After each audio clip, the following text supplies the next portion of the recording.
Hi students, I am Avinash Misra. Today I am going to start your first English chapter, that is A Time to Believe. A Time to Believe का मतलब क्या होता है? Time to believe, belief यानी कि trust करना, यकीन करना। हाँ, अब समय आ गया है किसके ऊपर? ट्रस्ट करने के ऊपर, यकीन करने के ऊपर। किसके ऊपर? खुद के ऊपर। हमें सेल्फ बिलीफ होना बहुत जरूरी है, मतलब खुद के ऊपर विश्वास होना बहुत जरूरी है। तो चलो इस पोयम को हम लोग हर एक लाइन, हर एक वर्ड को समझने की कोशिश करते हैं। अगर अभी तक मेरे इस चैनल को आपने सब्सक्राइब नहीं किया है तो सब्सक्राइब कर लेना। आपका जो इंग्लिश है मैं कंप्लीट कराऊंगा, ठीक है? तो चलो स्टार्ट करता हूं।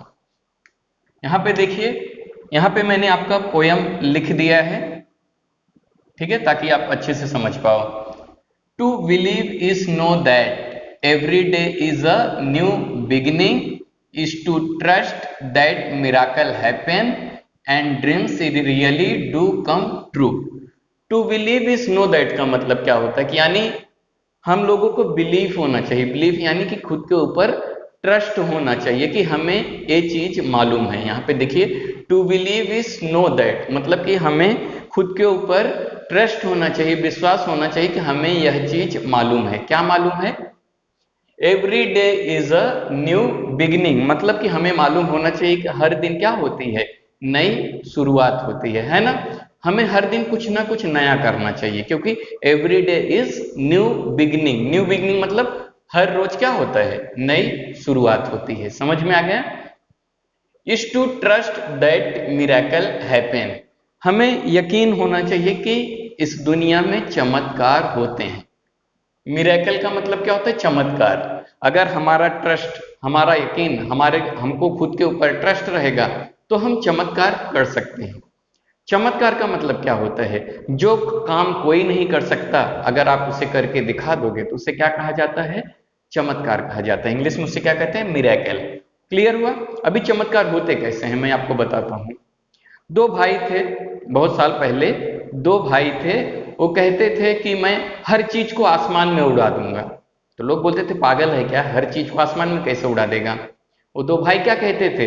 हर चीज को मैं आसमान में उड़ा दूंगा। लोगों ने कहा तू पागल है क्या, आसमान में कैसे उड़ाएगा? तो उसने कहा मैं लोगों को भी आसमान में उड़ा दूंगा। तो जब उसको, उस दो भाई जो थे उनको बहुत ज्यादा यकीन था, खुद के ऊपर ट्रस्ट था। क्या था? खुद के ऊपर बिलीव था कि हम एक काम कर सकते हैं। फिर वो दो भाइयों ने क्या किया? एक मशीन बनाया। कौन सी मशीन? जहाज बनाया। देख रहे हो ना, आज जहाज के ऊपर बैठ के हर कोई उड़ रहा है। उड़ रहा है कि नहीं? चमत्कार हुआ। इसे कहते हैं मिरेकल। कुछ बच्चे कहते हैं सर हम अच्छे मार्क्स नहीं ला सकते। क्यों नहीं ला सकते हो? अगर आप जिस दिन अच्छे मार्क्स लेके आओगे तो आपके घर वाले क्या कहेंगे? तो चमत्कार हो गया, मेरा बच्चा जहां पे फेल हो जाता था आज ये क्या है? क्लास का टॉपर है। तो मिरेकल हो सकता है, चमत्कार हो सकते हैं। कब हो सकते हैं? जब हम खुद के ऊपर क्या करेंगे? बिलीव करेंगे, यकीन करेंगे कि हाँ हम एक काम कर सकते हैं। समझ में आ गए? और कर ही सकते हैं। इसीलिए क्या होता है? Every day is new beginning, हर दिन नई शुरुआत होती है और हमें कोशिश करते रहना चाहिए। Is to trust that miracle happen, चमत्कार होते हैं। अगर हम विश्वास करेंगे तो चमत्कार होते हैं, क्योंकि चमत्कार मतलब इम्पॉसिबल को पॉसिबल कर दो, उसी को चमत्कार कहते हैं, है ना? अगर मैं बोलूं ये मार्कर को मैं ऐसे करूंगा हवा में उड़ जाएगा, तो आप मानोगे? ऐसा थोड़ी होएगा। अगर मैं ऐसा सच में करके दिखा दूं तो क्या माना जाएगा? चमत्कार हो गया ना? तो चमत्कार होते हैं। And dreams really do come true, जो हमारे सपने होते हैं, जो ड्रीम्स होते हैं, रियली डू कम ट्रू, सपने सच होते हैं। अगर हम खुद के ऊपर बिलीव करेंगे तो हमारे जो सपने क्या हो जाएगा? सच हो जाएगा। अगर आप सोचोगे मैं क्लास का टॉपर बन जाऊं और खूब आप मेहनत करो तो एक दिन जरूर आप क्लास के टॉपर बनोगे। आपके घर वाले कहेंगे कि हमारा बच्चा हर साल फेल हो जाता था, लेकिन आज हमारा बच्चा क्या है? टॉपर है। यानी कि क्या हो गया? मिरेकल हो गया, चमत्कार हो गया। समझ में आ गया बच्चों? ठीक है? अगर कुछ भी डाउट रहेगा तो कमेंट करके जरूर बताना। हाँ, कमेंट जरूर करना कि आपको वीडियो कैसा लगा, और डाउट रहेगा तो भी कमेंट करके बताना, ठीक है? नेक्स्ट पैरा मैं आपको समझाता हूं। To believe is to see angels dancing among the clouds. पहले के लोग आसमान में देखते थे बादल, है ना, बादलों को देखते थे तो उनको लगता था कि बादलों के बीच में परियां डांस करती हैं। लोगों का ऐसा मानना था, एक बिलीफ था लोगों का। क्या था? एक बिलीफ था कि जब लोग आसमान में बादलों को देखते थे तो उन्हें लगता था कि बादलों के बीच में परियां रहती हैं और परियां लोग क्या करती हैं? डांस करते हैं। ऐसे लोगों का ट्रस्ट हुआ करता था। यहाँ पे देखो, to believe is to see angels. लोग बिलीव करते थे, आसमान के बादलों में क्या देखते थे? एंजल्स देखते थे। एंजल्स यानी कि परियां देखते थे। कैसे? डांसिंग एमंग दी क्लाउड्स, यानी कि बादलों के बीच में परियां डांस करते हुए लोग देखा करते थे। ऐसा लोगों का ट्रस्ट हुआ करता था पहले के समय में। ये जानने के लिए लोगों ने क्या किया? To know the wonder of star dust sky. Star dust sky यानी कि जो मैजिकल स्काई, आसमान को देख के लोग हैरान हुआ करते थे, इतनी बड़ी आसमान है, सूर्य की रोशनी कैसे आती है, क्या ऊपर एलियंस रहते हैं? ऐसा मतलब हर कोई बिलीव करता था और दुनिया भर की स्टोरी बनाई जाती थी। हाँ, स्टार डस्ट यानी कि जो मैजिकल पावर है, लोगों को लगता था आसमान में परियां हैं, ऐसा लोग सोचा करते थे। लोगों का एक बिलीफ हुआ करता था, है ना। And the wisdom of the man in the moon. लोगों का विजडम, विजडम यानी कि नॉलेज। आज पहले लोग आसमान को देख के हैरान हुआ करते थे, लेकिन आज इंसान का नॉलेज इंसान को कहां पे पहुंचा दिया है? मून पे ना। आज इंसान आसानी से उड़ के मून पे जा सकता है, लेकिन एक समय था लोग आसमान को देख के हैरान हुआ करते थे, लेकिन आज चमत्कार हो गया, हर कोई आसमान पे पहुंच सकता है, उड़ के जा सकता है, मून पे जा सकता है, मार्स पे जा सकता है, डिफरेंट टाइप ऑफ प्लैनेट्स के ऊपर इंसान पहुंच सकता है। कैसे पहुंचा? Because of the wisdom of the man. Wisdom यानी कि जो इंसान का नॉलेज है, इंसान का जो बिलीफ है, इंसान को कहां पे पहुंचा दिया? मून पे पहुंचा दिया। समझ में आया? अगला पैरा देखते हैं। To believe is know the value of nurturing heart. Nurturing heart मतलब होता है केयरिंग हर्ट। यहाँ पे देखो, हमें एक वैल्यू मालूम होता है। वैल्यू, हमारे पेरेंट्स होते हैं, हमारे फ्रेंड्स होते हैं, हमारा केयर करते हैं, हमारा ख्याल रखते हैं, है ना। यहाँ पे देखो, the innocent of a child's eyes. Innocent यानी मासूमियत, बच्चों की आंखों में दिखता है। जो छोटे बच्चे होते हैं बड़े मासूम से लगते हैं, बड़े क्यूट से लगते हैं, उनकी आंखों में हमें क्या दिखाई देता है? मासूमियत दिखाई देता है। तभी हम लोग क्या करते हैं? उनको केयर करते हैं, हर चीज से उन्हें बचाते रहते हैं, हमें वैल्यू मालूम है ना। And the beauty of an aging hand. Aging का मतलब जो ओल्ड एज हो जाते हैं, जो बूढ़े हो जाते हैं, उनके हाथों में हमें ब्यूटी देखने को मिलती है। ब्यूटी यानी कि वो छोटे बच्चे से लेके बूढ़े हो गए, लेकिन उनके हाथों ने हमेशा क्या किया? बच्चों की सेवा किया, लोगों के लिए सेवा किया ना, लोगों के लिए काम किया। तो ये क्या होता है? इससे हम क्या सीखते हैं? For it is through their teachings we learn to love. हम जो हमारे बड़े होते हैं, चाहे हमारे मम्मी हो चाहे पापा हो, हम उनसे क्या सीखते हैं? We learn to love. हमें लव कैसे करना चाहिए, हर काम को कैसे करना चाहिए, प्यार कैसे करना चाहिए, हमें कौन सिखाता है? हमारे पेरेंट्स या हमारे जो बड़े लोग होते हैं वही हमें सिखाते हैं। ठीक है, समझ में आ गया? अगला पैरा समझते हैं।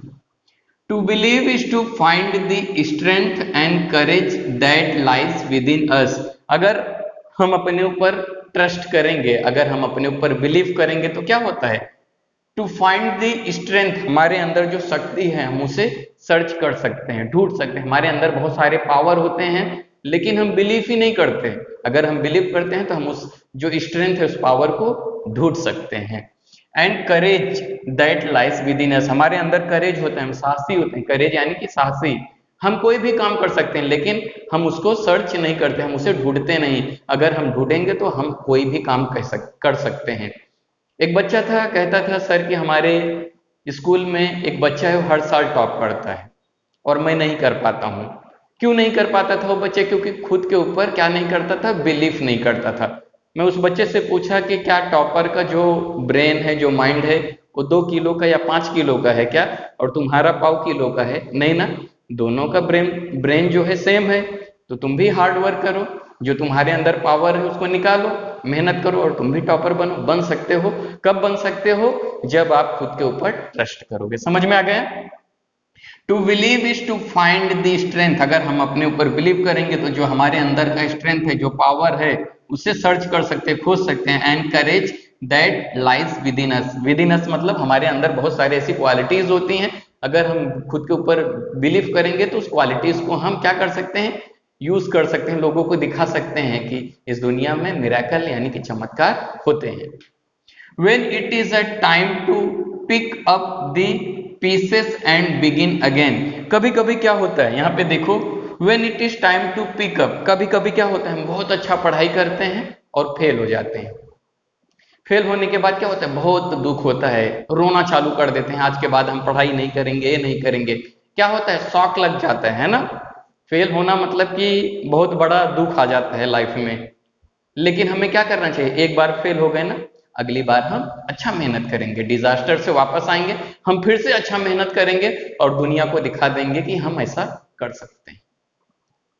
When it is time to pick up the pieces, pick up the pieces का मतलब क्या होता है, जब हम किसी प्रॉब्लम में होते हैं, जैसे कि आप फेल हो गए तो आपके लिए क्या हो गया, प्रॉब्लम हो गए ना, फिर क्या करना चाहिए, एंड बिगिन अगेन। जब हम कोई चीज से हार जाते हैं, हारने के बाद हमें रोना नहीं चाहिए, उस चीज की फिर से शुरुआत करनी चाहिए। क्लियर हुआ, आगे देखो। To believe is to know we are never alone, हमें खुद के ऊपर बिलीव होना चाहिए, यकीन होना चाहिए कि हम अकेले नहीं हैं, हमारे साथ कौन है, हमारे साथ भगवान रहते हैं। That life is a gift, life कैसा है, गिफ्ट है, भगवान ने हमें अपना लाइफ कैसा दिया है, एज अ गिफ्ट दिया है, फ्री में दिया है ना। And this is our time to cherish it, ये हमारा समय, this is the our time, हमारा टाइम है, हम ऐसा करके दिखा देंगे दुनिया को, हम कर सकते हैं।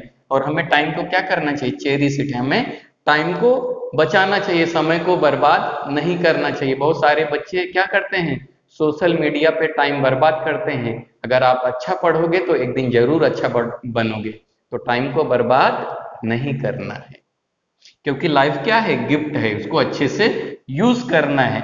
To believe is know that wonderful surprise are just waiting to happen, ऐसे बहुत सारे वंडरफुल सरप्राइजेस वेट कर रही हैं कि हाँ तुम ऐसा करोगे तो ऐसा हो जाएगा, तुम मेहनत करोगे तो क्या बनोगे, टॉपर बन जाओगे। सरप्राइज रहेगा ना आपके लिए, सरप्राइज वेट कर रही है आपका, आप मेहनत करो, आप कोशिश करो और खुद के ऊपर बिलीव करो, तो एक दिन क्या होगा, बहुत कुछ होगा, वंडरफुल होएगा। समझ में आ गया।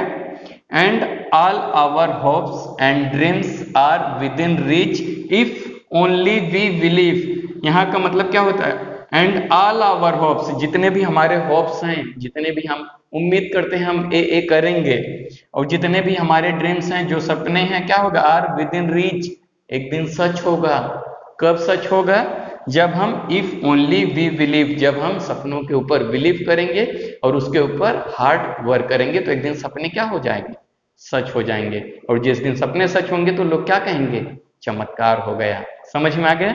इस पोयम को लिखा किसने है, बीजे मोरबिट्जर ने लिखा है। तो वीडियो कैसा लगा बच्चों, कमेंट करके जरूर बताइए, और इस चैनल को सब्सक्राइब करिए और अपने फ्रेंड को ज़्यादा से ज़्यादा शेयर कीजिए। वीडियो देखने के लिए धन्यवाद।